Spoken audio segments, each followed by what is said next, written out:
Hi again, my name's Sue. I'm a psychic medium, and through my company Intuitive Connections, my job is to connect those of us here in the human world with those who've passed over to the spirit world.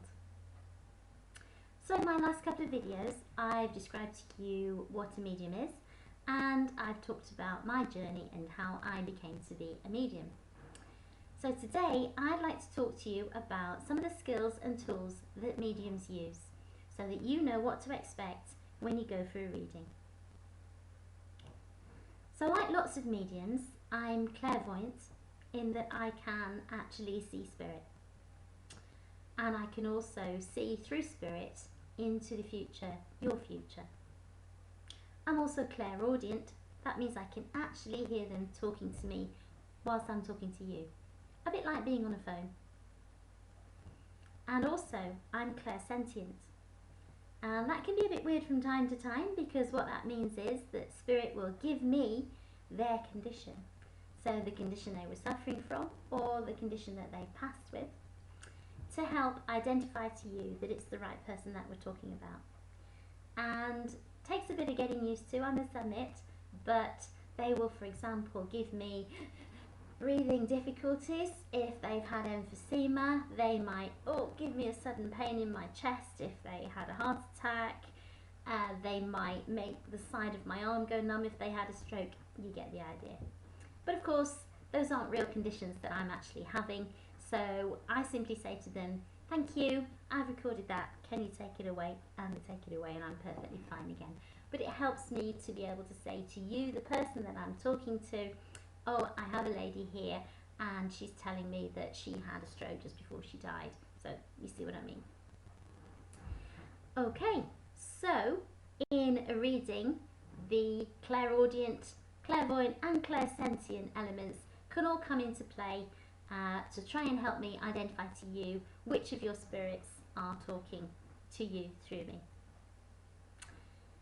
Now, like most mediums, I also work with spirit guides. And you probably heard about spirit guides and thought, well, what's that all about then? They are not usually people that are connected to the medium or were connected to the medium in life. So they're not my mum, dad or grandma who are in spirit. Although I do know one or two mediums who do have, for example, a grandma who is their spirit guide, simply because that grandma was particularly spiritual herself when she was here. So I have one main spirit guide, and his name is Great Bear, and he is a Native American Indian, as most of the most powerful spirit guides are. And because his name is Great Bear, he sometimes shapeshifts into being a bear. But he is always very wise. He is always there to support me and help me. But he's quite a hard taskmaster as well. He's responsible for my development. So all the learning that I do through meditation, and I'll talk about meditation later on in another film, all of my learning that I do as a medium through meditation, he is there guiding me. So that's really helpful to have, and particularly when I was first starting out as a medium, that was really helpful. So he's there with me all the time, and he will help to push spirits through who want to come through and talk to the person I'm reading for. I also have a couple of guides who do specific things.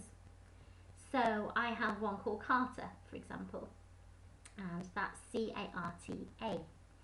And Carter was a Roman centurion, and when he was a centurion, he travelled all over the world with the Roman legions. And actually, Carter is a nickname because he travelled so much. Carter in Latin means map.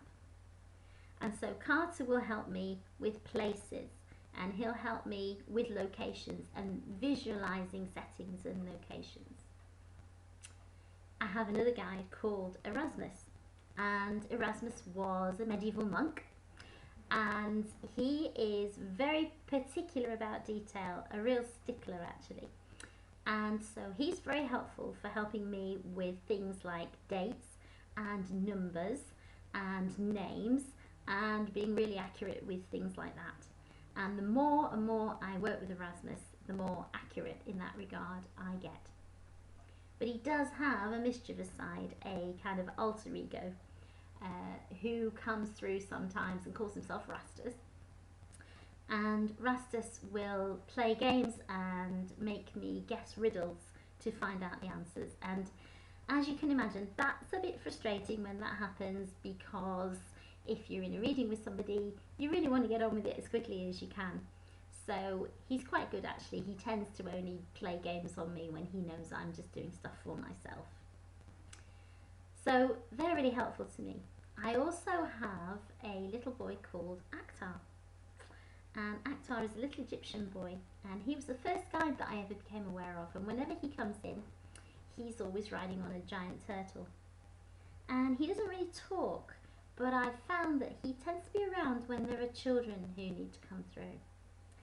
And he's also very good with spirits who've just passed over, who might still be in transition. More about that later on. So what other tools do I or other mediums use in order to give you a reading? Well, some of us use tarot cards, and I'm a professional tarot card reader. And I use the 9-card tarot. So I will ask you to, first of all, shuffle the cards so I get your energy on them and not mine. And then I ask you to choose 9 cards, and we lay them out in order. And 3 at the bottom represent the past but not the long distant past. The 3 in the middle represent the now, the present that you're living in. And the final 3 represent the future but not the long distant future. So what's to come in the near future. And depending on which tarot cards come out, obviously, but also what order they're in and what your spirits are telling me, that's really, really important. The reading will be interpreted differently for each person. So it's a way of spirits getting very accurate messages through to you from me using the tarot cards. I also use angel cards. And there are lots of different types of angel cards. Mine happen to be angel oracle cards. And there are pictures of angels and archangels on the cards, and each one carries a small message related to the particular thing that that angel does. So, for example, the Archangel Michael is all around protection and safety, and so the message from him will be, I am protecting you and your loved ones and you are safe. Now, I find the angel cards are particularly useful if I need to get into a reading very quickly because I haven't got very long.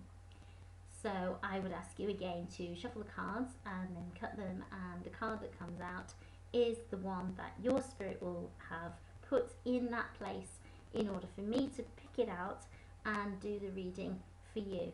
And whatever message is on that card is the introduction to the subject that they want to talk about. But again, the interpretation can be different for different people, and it will be based on what the spirit is telling me that card means to you. So I hope that's not too confusing.